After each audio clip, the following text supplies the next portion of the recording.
Before Islam, Egypt was a Christian land. When the Arab Muslims invaded in 641 AD, they called the local people Copts, a derivation of the Greek word for Egypt, Aegyptos. Thus, the Arabs called the local people simply Egyptians, underlining the fact that they were foreign invaders. The capital of Christian Egypt was Alexandria, named after Alexander the Great.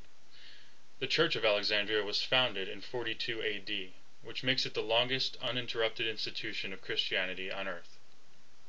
After the invasion, the Copts were relegated to dhimmi status under Islamic Sharia law.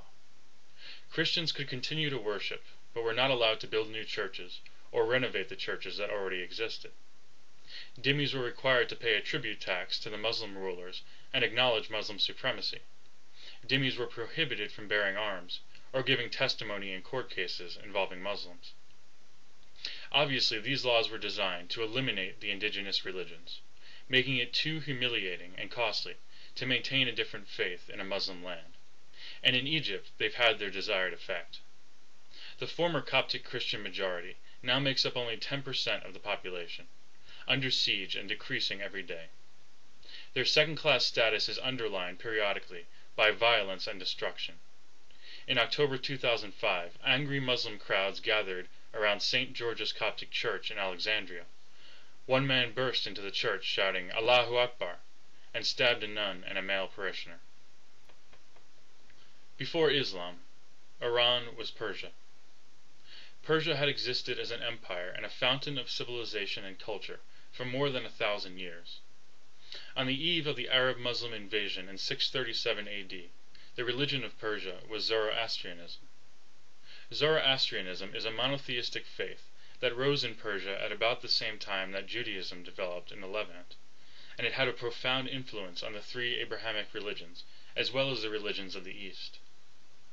After Persia's fall to Islam, Zoroastrians were relegated to dhimmi status.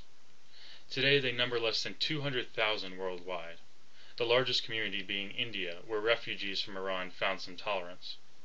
In Iran itself, about 22,000 Zoroastrians remain, or less than 0.1% of the population. Before Islam, Iraq was called Assyria. Prior to the Arab-Muslim conquest, the majority of its inhabitants were Assyrian Christians. By the dawn of the 20th century, dhimmi laws, persecutions, and conversions had reduced their numbers to about 5% of the Iraqi population.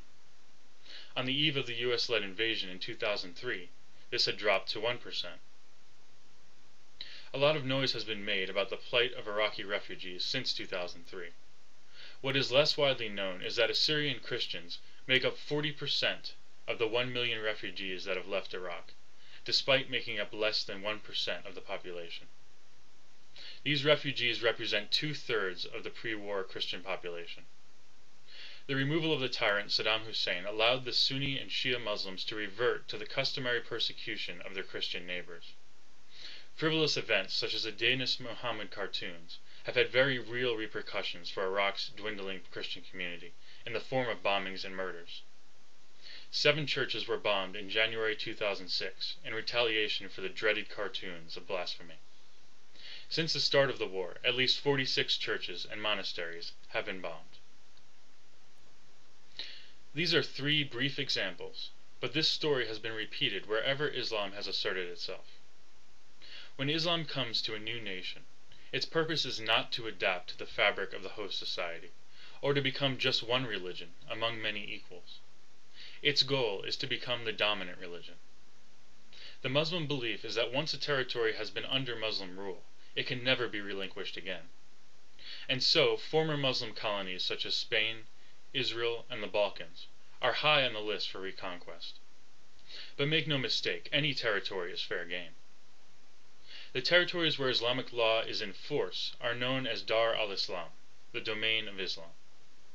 Territories ruled by infidel law are known as Dar al-Harb, the domain of war. This means that any non-Muslim territory, whether it be ruled by humanists, atheists, Christians, Jews, Hindus, Buddhists, etc., is fair game for conquest. In 2003, UK-based Sheikh Yusuf al-Quadrari said, quote, It has been determined by Islamic law that the blood and property of people of Dar al-Harb is not protected." Unquote.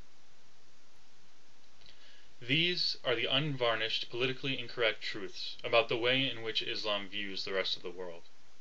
The three vanquished societies I have highlighted are tangible evidence that this creed is translated into action when conditions are favorable for conquest.